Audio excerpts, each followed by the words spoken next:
आज की कहानी की शुरुआत एक ऐसी दुनिया से होती है जहाँ एक भिखारी से लेकर एक नेता तक सभी सच बोलते हैं, क्योंकि यहाँ किसी को झूठ बोलना आता ही नहीं है। इसी दुनिया में मार्क नाम का एक इंसान जिसने अपनी जिंदगी में कुछ खास नहीं किया है, वो अपनी किस्मत आजमाने एना नाम की एक लड़की के साथ डेट पर जा रहा था। एना मार्क को देखकर ज्यादा खुश नहीं होती, क्योंकि वो समय से पहले ही आ गया था। एना उसको रूम में बिठाकर इंतजार करने के लिए कहती है। इधर मार्क एना को साफ साफ बोल देता है कि वो उसे महंगे रेस्टोरेंट में नहीं ले जा सकता, क्योंकि शायद उसका बॉस उसे अगले हफ्ते नौकरी से निकालने वाला है।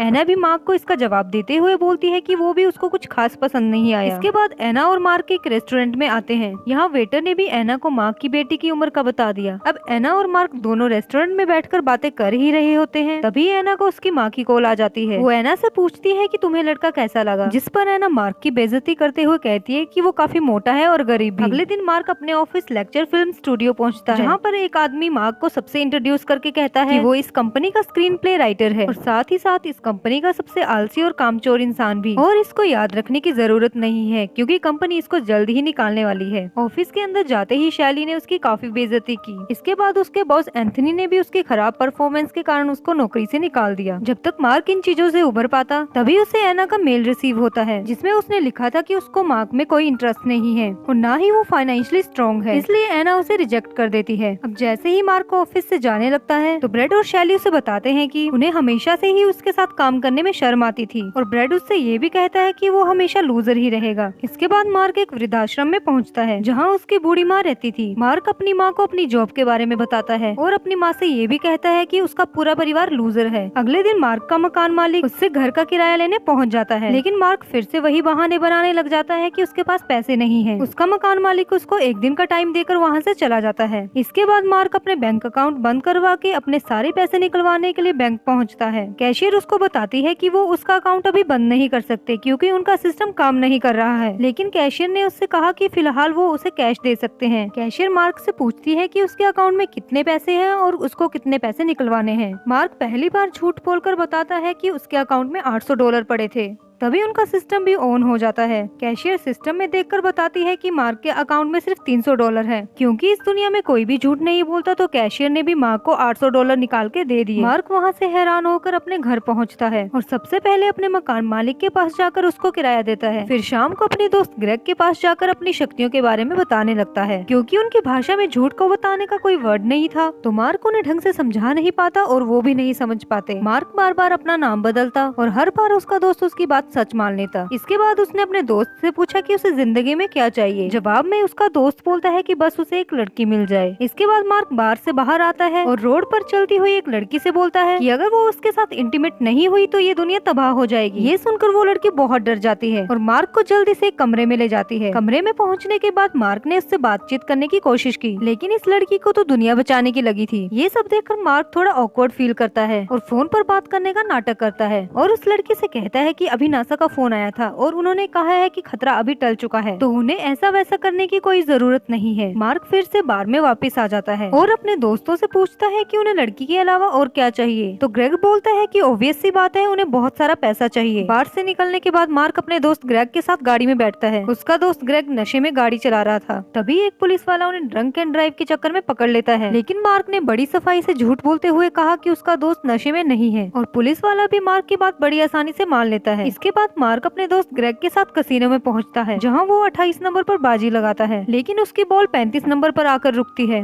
लेकिन मार्क ने सबका ध्यान भटकाकर 28 नंबर से अपने आप को जितवा लिया। अब जब मार्क झूठ बोलना सीख गया था, तो वो काफी लोगों की मदद भी करता है। एक दिन मार्क एना को फोन करता है और उससे एक और मौका मांगता है। मार्क एना को ये भी बताता है कि अब वो बिल्कुल बदल चुका है। उसकी ये बात सुनकर एना उसको एक और मौका देने के लिए तैयार हो जाती है। उसी वक्त मार्क टीवी ऑन करके देखता है कि ब्रेड की लिखी हुई चीजों की काफी तारीफ हो रही थी। इसके बाद मार्क को एक आइडिया आता है। उसने एक पेपर उठाया और उसमें एक कहानी लिखना स्टार्ट कर दी। फिर मार्क ने उसमें कॉफी भी गिराई ताकि वो पेपर पुराना लगे। अगले दिन वो लेक्चर फिल्म स्टूडियो में अपने बॉस से मिलने पहुंचा। वो अपने बॉस एंथनी से झूठ बोलते हुए कहता है कि उसे रेगिस्तान में कुछ पुराने कागजात मिले हैं, जिसके अंदर एक स्पेसशिप की क्रैश होने की पूरी कहानी लिखी थी। ये सुनकर एंथनी ने अपने ऑफिस में काम करने वाले सभी लोगों को अपने पास बुलाया और सभी लोगों को मार्क की बातों को ध्यान से सुनने को कहा। मार्क उन्हें बताता है कि 14वीं सदी में एलियंस ने धरती को बचाया था और बाद बाद में उनके राजा ने सभी इंसानों की याददाश्त मिटा दी थी और इन सदियों पुराने कागजों के मुताबिक 700 साल बाद इस कहानी को एक महान आदमी मार्क लोगों तक पहुंचाएगा। और आखिर में ये भी लिखा था कि लेक्चर फिल्म स्टूडियो इस कहानी पर एक बहुत बड़ी फिल्म बनाएगा। इसके बाद मार्क बहुत ही अमीर और फेमस हो जाएगा। मार्क की इन सभी बातों पर लोगों ने विश्वास कर लिया और उसके लिए तालियां बजाने लगे। एंथनी ने भी मार्क को तुरंत इस स्टोरी पर काम करने के लिए कहा। अगले दिन मार्क एना को एक महंगे रेस्टोरेंट में लेके जाता है, जहाँ एना मार्क को उसके काम के लिए बधाई देती है और मार्क से उसके परिवार के बारे में भी पूछती है। मार्क उसे बताता है कि उसका बाप एक शराबी है और माँ एक नर्सिंग होम में रहती है, लेकिन अब वो अपनी माँ को वहाँ से निकालकर एक अच्छे घर में रखेगा। इसके बाद मार्क एना से शादी के बारे में पूछता है। हालांकि एना उसे पहले से ज्यादा पसंद करने लगी थी। एना उसे इसीलिए रिजेक्ट कर देती है क्योंकि वो देखने में मोटा है और वो नहीं चाहती कि आगे उसके बच्चे भी मोटे हों। तभी मार्क को एक फोन आता है जिसमें उसे पता चलता है कि उसकी माँ की तबीयत बहुत खराब है। ये सुनते ही मार्क अपनी माँ को देखने हॉस्पिटल पहुँचता है, जहाँ उसकी माँ थोड़ा डरी हुई थी। अपनी माँ की ऐसी हालत देखकर मार्क से रहा नहीं जाता और वो उनका मन हल्का करने के लिए झूठ बोलता है कि मरने के बाद सब कुछ अच्छा होगा, तुम फिर से जवान हो जाओगी और रहने के लिए तुम्हें अपनी पसंदीदा जगह मिलेगी। मार्क की ये बातें वहाँ खड़े सारे डॉक्टर्स भी सुन रहे थे।